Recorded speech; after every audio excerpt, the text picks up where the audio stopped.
বিনিয়োগকারী বন্ধুরা আসসালামু আলাইকুম। আশা করি আপনারা ভালো আছেন। আমি এখন আপনাদের সাথে আজকে সান লাইফ ইন্স্যুরেন্সের একটা অ্যানালিসিস দেওয়ার চেষ্টা করব। সান লাইফ ইন্স্যুরেন্সের আমার অ্যানালিসিস দেওয়া ছিল এবং সেটা খুব পজিটিভ অ্যানালিসিস ছিল, সেটা উঠে আসবে বলা ছিল, কিন্তু সান লাইফ এখনও উঠে আসে নাই, উঠে আসতে পারে নাই। এই উঠে আসতে না পারাটাও একটা সিনক্রোনাইজড ব্যাপার। যেমন ধরেন লাইফ উঠতে পারবে না এখন আমার বলা আছে বেসিক্যালি। আপনারা খেয়াল করে দেখেন, আমার অ্যানালিসিস দেখেন। লাইফের আমি একটা শেয়ারও অ্যানালিসিস দিই না, রিসেন্ট মনে হয় শুধু ম্যাগনাটা দিছি, তাও রিসেন্ট। কেন বলছি লাইফ উঠতে পারবে না? লাইফ সময় লাগবে টেকনিক্যাল অবস্ট্যাকল বা টেকনিক্যাল প্রবলেম থেকে। এই টেকনিক্যাল প্রবলেমটা অবস্ট্যাকলটা শুধুই এই বড় কথা না, এই অবস্ট্যাকলকে তো বাজার আর ওকে করে নিতে পারে মুভমেন্টের মাধ্যমে, কিন্তু টাইমটাকে পারে না। আরেকটা ব্যাপার হচ্ছে বাজারের মার্কেট মেকানিজম বা মার্কেট প্ল্যানের যে সেক্টর তখন সেভাবে ওদের সেটিংস আছে বা ওদের প্ল্যান আছে, সেটা অনুযায়ী তারা আগাবে। এখন দেখেন সানলাইফ মুভ করতেছে, লোকজন আশাবাদী হচ্ছে, সানলাইফ মুভ করতেছে, লোকজন আশাবাদী হচ্ছে, আবার নেমে যাচ্ছে। ব্যাপারটা হচ্ছে লাইফ মুভ না করলে তো সানলাইফ মুভ করবে না। হ্যাঁ, দুই একটা শেয়ার করে না তা না, দুই একটা শেয়ার করে, কিন্তু সেক্টর মুভ না করলেও দুই একটা শেয়ার মুভ করে। এটা এক ধরনের কনফিউশনে ফেলে, এটা এক ধরনের চালাকি। হ্যাঁ, তবে মুভ করে যে একদম করে না এরকমও বলা যাবে না, অনেক সময় করে। এখন ব্যাপার হলো সানলাইফ উঠে নামে এটা কেন? সবসময় মনে রাখবেন এই ধরনের কারণগুলো হচ্ছে টেকনিক্যাল প্রবলেম। যখনই আপনারা এই ধরনের আপ ডাউন দেখবেন, ডবল বটম, ডবল টপ বা সাইডওয়ে বা চ্যানেল, সবগুলো হচ্ছে টেকনিক্যাল অবস্ট্যাকল, টেকনিক্যাল বাধা। একটা শেয়ার একটা প্রাইস কখনো নিচে থাকতে চায় না। সানলাইফ চাইতেছে এখন 500 টাকা যাইতে, 1000 টাকা যাইতে। প্রত্যেকটা প্রাইজের লক্ষ্য হলো আপ হওয়া। প্রত্যেকটা শেয়ারের মালিকরা চায় শেয়ার আপ হোক, ডিরেক্টররা চায় শেয়ারের দাম বাড়ুক, তাদের সব প্ল্যান থাকে শেয়ারের দামকে বাড়ানো। মার্কেট মেকাররা চায় তার শেয়ারের দাম বাড়ুক, শেয়ার হোল্ডাররা চায় তার শেয়ারের দাম বাড়ুক, পাবলিক চায় তার শেয়ারের দাম বাড়ুক। এরপরেও বাড়ে না কেন? আপনাদের মনে এই প্রশ্নটা আসে না? যে শেয়ারটা 3 টাকা দাম, সেই শেয়ারটাও তো 300 টাকা হইতে চায়। সে সুযোগ পাইলে তো সেটা হবে। যে শেয়ারটা 10 টাকা দাম, সেও তো 1000 টাকা হইতে চাইবে সুযোগ পেলে, কিন্তু হয় না কেন? হয় না সম্পূর্ণরূপে technical measurement, technical analysis, technical indicator, oscillator, fundamental position, সব কিছুর উপরে বেসিস করে। ফান্ডামেন্টালটা এখানে ভাইটাল। একটা শেয়ারকে প্রাইস দেয় ফান্ডামেন্টাল অ্যানালিসিস দিয়ে, একটা শেয়ারকে কিন্তু টেকনিক্যাল অ্যানালিসিস প্রাইস দেয় না। টেকনিক্যাল অ্যানালিসিস বলে যে শেয়ারটা যেতে পারবে কি পারবে না, যাওয়া সম্ভব কি সম্ভব না, এই কথাটা আশা করি বুঝতে পেরেছেন। আর শেয়ারকে প্রাইস দেয় ফান্ডামেন্টাল বেসিসে মার্কেট। তো আসেন এখন আমরা সানলাইফের অ্যানালিসিস চলে যাই। সানলাইফ এইসব আপ ডাউন করতেছে, কিন্তু আমি যখন সানলাইফকে বাড়তে দেখি আমি মনে মনে ভাবি যে তুমি তো এখন যাইতে পারবে না। আজকে আমি অনেক দিন পরে দেখতেছি সানলাইফের অবস্থা। সানলাইফের জন্য একটা রিকোয়েস্টও আসছে, দেখলাম কালকে না কবে। তো এই জন্যই ভাবলাম যে এইটার আপডেট দিই। এইটা উঠতেছে করে পাবলিক তো ডস খাইতেছে, হ্যাঁ, বা পাবলিক তো বুঝতে পারতেছে না যে কি হইতে যাচ্ছে। দেখেন সানলাইফ বেসিক্যালি এইটা হচ্ছে, সানলাইফ মূলত এটা কনসলিডেশন। এটাকে আমি টাইম কারেকশন বলবো না, এটাকে আমি কনসলিডেশন বলতেছি।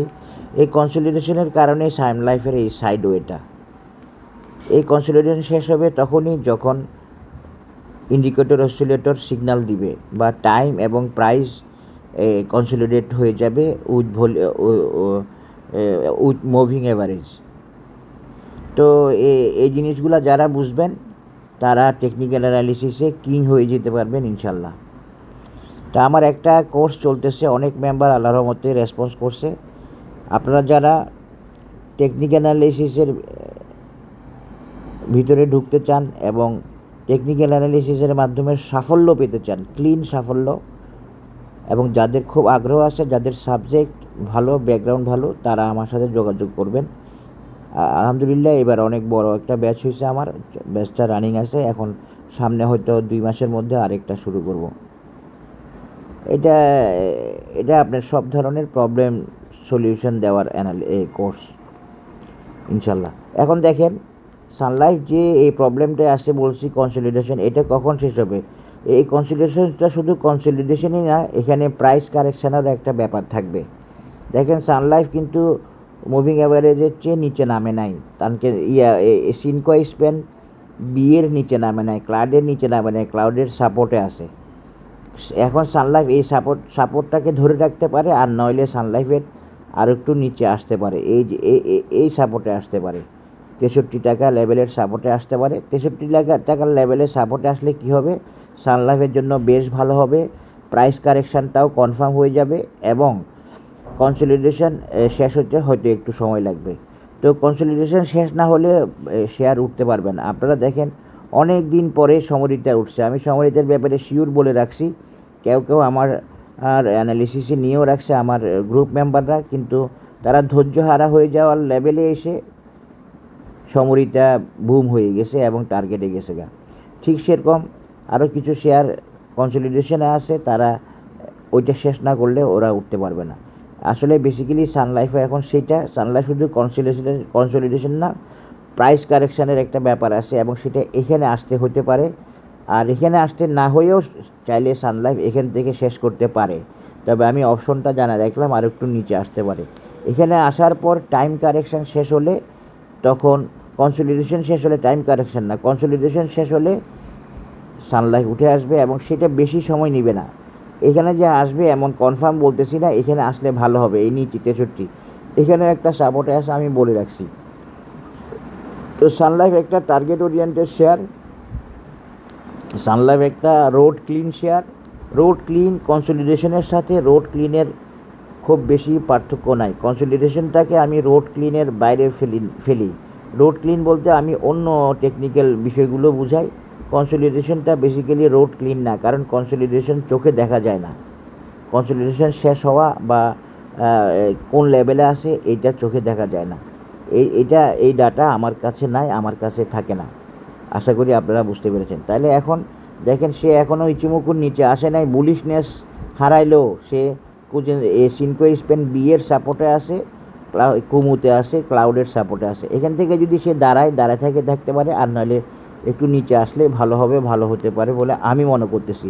কিন্তু আমার চেয়ে ভালো জানে মার্কেট, মার্কেটের কাছে তথ্য উপাত্ত সব আছে, কিন্তু মার্কেট জানে আসলে কোনটা ভালো, সেই হিসেবে সে ডিসিশন নেবে। তো এতটুকু বলতে পারি, সানলাইফ আবার উঠে আসবে, সানলাইফ অনেকটা রোড ক্লিন এবং সব ঠিক আছে, শুধুমাত্র কনসলিডেশনে আটকে আছে। তাইলে এখন আসেন আমরা দেখি সানলাইফের মেজারমেন্টটা আমরা কী দিব, কীভাবে দিব, বা টার্গেট কী দিব, কীভাবে দিব। আমি এই জন্য উইকলিতে চলে আসলাম এবং আপনাদেরকে প্রিসাইজ ধারণা দেওয়ার জন্য। সানলাইফের ফিউচার ভালো, কোম্পানি হিসেবে কেমন কি আমি কিছু বলবো না, এইটা আপনারা জানবেন, সমস্যা নেই। সানলাইফকে আমি এই মেজারমেন্ট দিয়ে দেখাবো এবং সানলাইফ একটা টার্গেট ওরিয়েন্টেড শেয়ার হবে বলে আমি মনে করি, আমার আগের অ্যানালিসিসে আমি বলা আছে। কিন্তু এসব ওভারকাম না করে, এসব না উতরায়ে, এসব কমপ্লিট না করে কোনো শেয়ার যাবে না, যেতে পারবে না। এটাই নিয়ম, এটাই সিস্টেম। আশা করি বুঝতে পেরেছেন। সানলাইফকে আমি ফিবোনাচি মেজারমেন্ট দিয়ে দেখতে পাচ্ছেন আমি কোথায় ফেললাম, 110 টাকা টার্গেটে।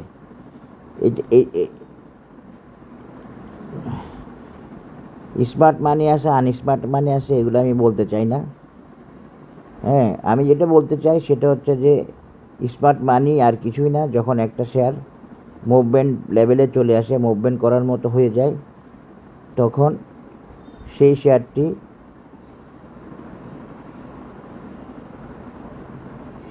শেয়ারটিতে মার্কেট মেকার অ্যাক্টিভ হয়, পার্টি ঢুকে, প্লেয়াররা ঢুকে, ইনস্টিটিউটরা বাই সেলে চলে যায়। সেটাই হচ্ছে স্মার্ট মানি, এর বাইরে অন্য কিছু না। স্মার্ট মানি বলতে এর বাইরে আমার কাছে কোনো ব্যাখ্যা নাই, এটাই স্মার্ট মানি। এটাই হলো সানলাইফের আমি দিয়ে দেখালাম, আপনার ফিবোনাচি দিয়ে দেখালাম এবং আমি এবিসিডি প্যাটার্ন দিয়ে দেখালাম। এবিসিডির যে মেজারমেন্ট এইটা দিয়ে দেখানো যাবে, সমস্যা নাই। এই মেজারমেন্ট দিয়ে এই লেভেল দেখানো যাবে।